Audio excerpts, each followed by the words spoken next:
Bonjour à tous et bienvenue sur Tuto Blender. Dans ce Quick Tips, j'aimerais vous montrer comment créer ces espèces de menus qui s'ouvrent et qui se ferment comme on a sur le Principled BSDF, parce que le Principled BSDF c'est un nœud qui est très très grand si on ouvre tous ces menus là, et donc pour que visuellement ils prennent moins de place et que ce soit mieux organisé, mieux rangé, on a la possibilité depuis la version 4.0, il arrive avec ces espèces de menus qui s'ouvrent et qui se ferment à l'intérieur, des tabulations, des sous-menus, je ne sais pas comment on appelle ça exactement en français.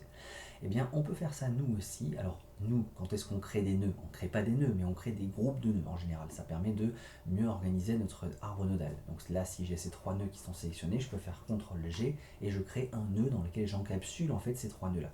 Je peux rentrer et sortir de mon groupe en appuyant sur la touche Tab. Et on voit que lorsque je sors de mon groupe, c'est beaucoup plus pratique et plus lisible parce que j'ai juste un nœud au lieu des trois que j'avais là. Et dès qu'il y avait un ensemble de nœuds qui font du sens ensemble et qui participent à une partie de votre shader par exemple, vous pouvez les regrouper et ça prend moins de place globalement dans votre arbre nodal.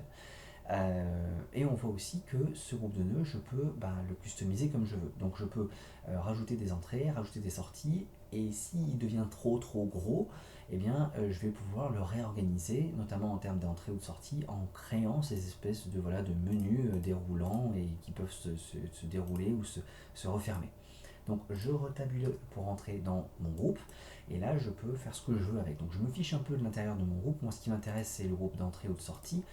Quand je sélectionne l'un de ces deux nœuds là, je peux avoir accès dans la région de droite là avec le raccourci clavier N pour l'ouvrir ou le fermer à plein de tabulations, notamment la tabulation groupe qui est en haut. Et dans cette partie-là, je peux gérer donc les entrées et les sorties de mon groupe de nœuds, parce que je gère le groupe.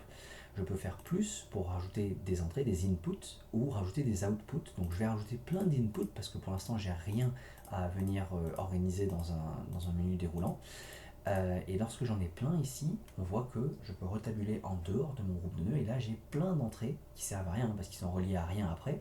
Mais j'ai plein d'entrées et je pourrais aussi avoir plein de sorties. Et là, mon groupe de nœuds il commence à prendre de la place dans mon shader, dans mon arbre nodal.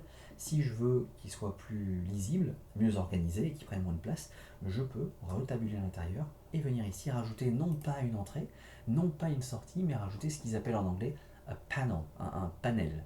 Je ne sais pas si en français je pourrais nommer ça un panel. Est-ce que je peux dire? Oui, on va dire ça. Je vais en dire que c'est un panel. Et maintenant que j'ai ce panel-là, je peux double-cliquer et le renommer test si je veux. Et puis le panel se nommera test. Mais pour l'instant, il est vide. Donc ce qu'on va faire, c'est qu'on va prendre nos entrées, les sockets là qu'on a créés, et je peux juste tout simplement les drag and drop à l'intérieur de mon panel test.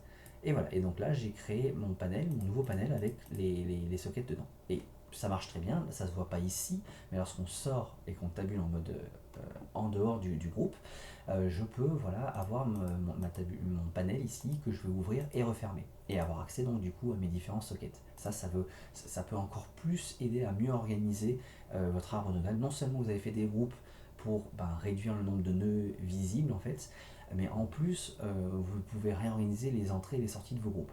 Voilà, j'espère que ce Quick Tips aura été utile et qu'il vous aura appris quelque chose. Et puis je vous dis à la prochaine. Portez-vous bien.